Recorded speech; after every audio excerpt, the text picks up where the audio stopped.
Good afternoon. This is Maestro Blair, Walter Blair, with you this evening, this afternoon, in fact, it being June 10th, 2020. I'm here to begin my short reads throughout, starting today until the end of the month. I'll be sharing my first children's book entitled The Most Beautiful City.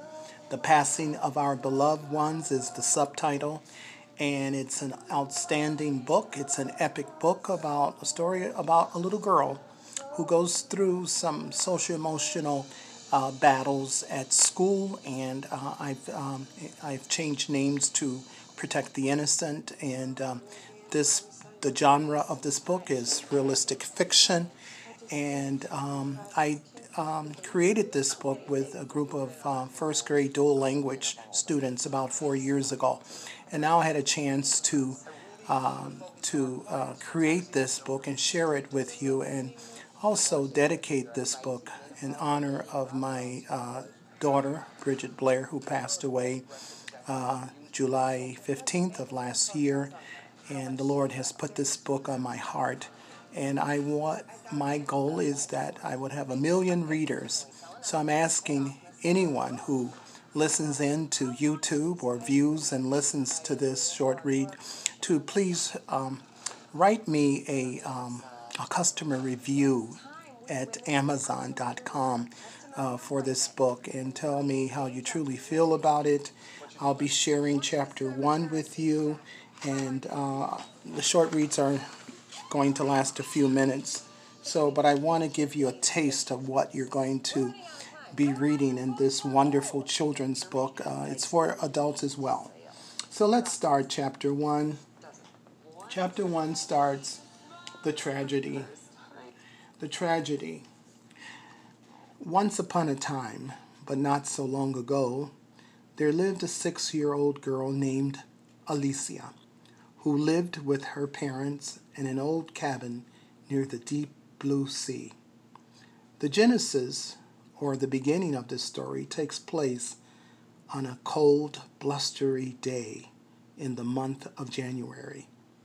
While her dad drove Alicia and her mom from Chicago to New York in horrible weather, the roads were covered and consumed with black ice, and there was very poor visibility. Suddenly, the car spun out of control and crashed into a huge tree. This terrible tragedy caused her parents to pass away. But thanks be to God, Alicia miraculously survived. However, this tragedy caused her to be emotionally depressed and heartbroken with grief for many years to come. With much urgency, Miss Rumfield made an important decision to adopt Alicia. She never forgot the promise as the godmother that if anything would ever to happen to them, then she would become the one who would love and take care of her for the rest of her life.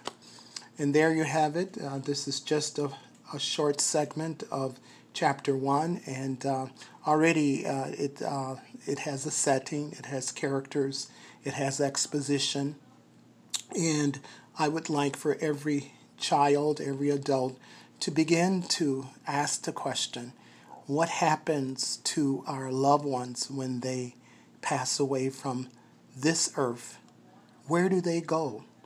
Many children do not understand this particular question. Many kids are at home with their parents and have not started school yet, but they're going to have many questions to ask their teachers about the loss of beloved ones, being perhaps their grandparents, who knows, their parents, uncles, aunts, friends, anyone that has been affected even by this COVID-19 global pandemic.